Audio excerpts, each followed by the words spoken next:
Hello ಸ್ನೇಹಿತರೆ, ನಾನು ನಿಮಗೆ ಈ ವಿಡಿಯೋದಲ್ಲಿ ಪೈಥಾಗರಸ್ ಥಿಯರಮ್ ಬಗ್ಗೆ ಈ ವಿಡಿಯೋದಲ್ಲಿ ನಿಮಗೆ ಎಕ್ಸ್ಪ್ಲೇನ್ ಮಾಡ್ತಾ ಇದ್ದೀನಿ. ಈ ವಿಡಿಯೋದಲ್ಲಿ ನಿಮಗೆ ಪೈಥಾಗರಸ್ ವರ್ಕಿಂಗ್ ಮಾಡಲನ್ನು ಕೂಡ ಈ ವಿಡಿಯೋದಲ್ಲಿ ನಿಮಗೆ ಎಕ್ಸ್ಪ್ಲೇನ್ ಮಾಡೋದಕ್ಕೆ ಪ್ರಯತ್ನ ಬೀಳ್ತಾ ಇದ್ದೀನಿ. ಪೈಥಾಗರಸ್ ಥಿಯರಮ್ ಏನು ಹೇಳ್ತಾರೆ ಅಂದರೆ, ಯಾವುದಾದ್ರೂ ರೈಟ್ ಆ್ಯಂಗಲ್ ಟ್ರಯಾಂಗಲ್ ಅಲ್ಲಿ ನಮಗೆ hypotenuse square is equal to A square plus B square ಅಂತ ಹೇಳುತ್ತೆ. ಹೈಟು ಮತ್ತು ಬೇಸ್ ಎರಡು ಸೇರಿಸ್ಕೊಂಡ್ರೆ ಆಗ ನಮಗೆ ಆ ಹೈಪಾಟಿನಿಯಸ್ ಬರುತ್ತೆ ಅಂತ ಪೈಥಾಗರಸ್ ಥಿಯರಮ್ ಹೇಳುತ್ತೆ.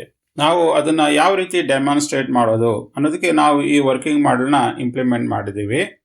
ಈ ವರ್ಕಿಂಗ್ ಮಾಡೆಲ್ ನಾವು ಯೂಸ್ ಮಾಡಿಕೊಂಡು ನಾವು ಯಾವ ರೀತಿಯಲ್ಲಿ ಈ ಪೈಥಾಗರಸ್ ಥಿಯರಮ್ನ ನಾವು ಪ್ರೂವ್ ಮಾಡೋದು ಅನ್ನೋದನ್ನು ಈಗ ನಿಮಗೆ ತಿಳಿಸ್ಕೊಡ್ತಾ ಇದ್ದೀನಿ. ಈಗ ಒಂದು ಎಕ್ಸಾಂಪಲ್ ತಗೊಂಡಿದ್ದೀನಿ. ಇಲ್ಲಿ ಏನು ಎಕ್ಸಾಂಪಲ್ಲು, ಬೇಸು 25 ಸೆಂಟಿಮೀಟರ್, ಇದು ಇಲ್ಲಿಂದ ಹಿಡಿದು ಇಲ್ಲಿವರೆಗೂ 25 ಸೆಂಟಿಮೀಟರ್ ಇದೆ. ಅದೇ ರೀತಿಯಲ್ಲಿ ಹೈಟು 5 ಸೆಂಟಿಮೀಟರ್ ಅಂತ ನಾವು ಇಲ್ಲಿ ನೋಡಬೇಕು.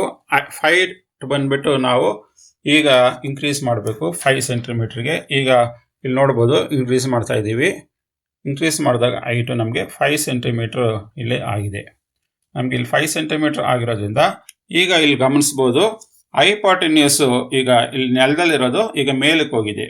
ಅಂದರೆ ಈಗ ಇಲ್ಲಿಂದ ಹಿಡಿದು ಇಲ್ಲಿಗೆ ನಾವು ಹೈಪಾಟಿನಿಯಸ್ ಮೆಷರ್ ಮಾಡಿದಾಗ ನಮಗೆ ಆಗ ಎಷ್ಟು ಬರಬೇಕು, 25.5 ಸೆಂಟಿಮೀಟರ್ ನಮಗೆ ಇಲ್ಲಿ ಬರಬೇಕು. ಈಗ ನಾವು ಒಂದು ಟೇಪ್ ಹಿಡಿದ್ಬಿಟ್ಟು ಇಲ್ಲಿ ಮೆಷರ್ ಮಾಡಿ ತೋರಿಸ್ತೀವಿ.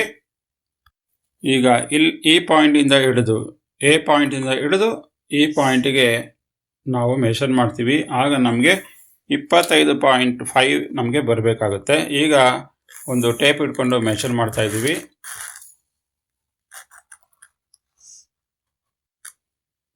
ಈಗ ನಿಮಗೆ ಸ್ಕೇಲಲ್ಲಿ ಕಾಣಿಸ್ತಾ ಇರ್ಬೋದು, ನಮಗೆ ಟೋಟಲ್ ಆಗಿ 25.5 ಸೆಂಟಿಮೀಟ್ರ್ ಹೈಪಾಟಿನಿಯಸ್ ಬಂದಿದೆ.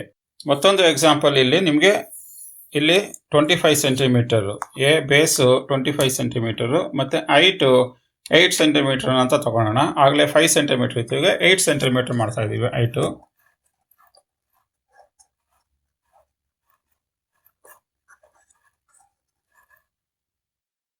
ಈಗ 8 ಸೆಂಟಿಮೀಟರ್ ಆಗಿದೆ. ಈಗ ನಿಮಗೆ ಗೊತ್ತಾಗ್ಬೋದು ಹೈಪಾಟಿನಿಯಸ್ ಸ್ವಲ್ಪ ಜಾಸ್ತಿ ಆಗಿದೆ. C square is equal to A square plus B square ಅಂದಾಗ ನಮಗೆ 26.5 ಸೆಂಟಿಮೀಟರ್ಸ್ ಬರಬೇಕಾಗುತ್ತೆ. ಈಗ ನಾವು ಟೇಪ್ ಇಟ್ಟು ಮೆಷರ್ಮೆಂಟ್ ಮಾಡಿದಾಗ ನಮಗೆ ಅಷ್ಟೇ ಮೊತ್ತದ ಮೆಷರ್ಮೆಂಟ್ ಬರಬೇಕು. ಅದನ್ನು ನಾವು ಈಗ ಸ್ಕೇಲಲ್ಲಿ ಇಟ್ಟು ಮೆಷರ್ಮೆಂಟ್ ಮಾಡಿದಾಗ ನಮಗೆ 26.5 ಸೆಂಟಿಮೀಟ್ರು ನಮಗೆ ಇಲ್ಲಿ ಮೆಷರ್ಮೆಂಟಲ್ಲೂ ಬರಬೇಕಾಗುತ್ತೆ. ಈಗ ನಿಮಗೆ ಯಾವ ರೀತಿಯಲ್ಲಿ ಕ್ಲಾರಿಟಿ ಸಿಕ್ಕಿದೆ ಅಂತ ಅಂದ್ಕೊಂಡಿದ್ದೀನಿ. ನೀವು ಈ ಮಾಡೆಲ್ನ ಯೂಸ್ ಮಾಡಿಕೊಂಡು, ಈ ವರ್ಕಿಂಗ್ ಮಾಡೆಲ್ನ ಯೂಸ್ ಮಾಡಿಕೊಂಡು ಖಂಡಿತವಾಗಿ ಪೈಥಾಗರಸ್ ಥಿಯರಮ್ನ ನೀವು ಖಂಡಿತವಾಗಿ ಪ್ರೂವ್ ಮಾಡ್ಬೋದು ಅಂತ ಹೇಳುವ ಮೂಲಕ ಈ ವಿಡಿಯೋನ ನಾನು ಇಲ್ಲಿಗೆ ಮುಗಿಸ್ತಾ ಇದ್ದೀನಿ. ನಿಮಗೆ ಈ ವಿಡಿಯೋದಲ್ಲಿ ತಿಳಿಸಿರುವ ಎಲ್ಲ ಮಾಹಿತಿಗಳು ಇಷ್ಟ ಆಗಿದ್ರೆ ಖಂಡಿತವಾಗಿ ಲೈಕ್ ಮಾಡಿ ಮತ್ತು ನಿಮ್ಮ ಫ್ರೆಂಡ್ಸ್ಗಳಿಗೂ ಶೇರ್ ಮಾಡಿದ್ರೆ ಅವ್ರಿಗೂ ಈ ಪೈಥಾಗರಸ್ ಥಿಯರಮ್ ಬಗ್ಗೆ ಸಾಕಷ್ಟು ಮಾಹಿತಿ ಸಿಗುತ್ತೆ ಅಂತ ಹೇಳುವ ಮೂಲಕ ಧನ್ಯವಾದಗಳನ್ನು ಹೇಳುತ್ತಾ ಈ ವಿಡಿಯೋನ ಇಲ್ಲಿಗೆ ಮುಗಿಸ್ತಾ ಇದ್ದೀನಿ.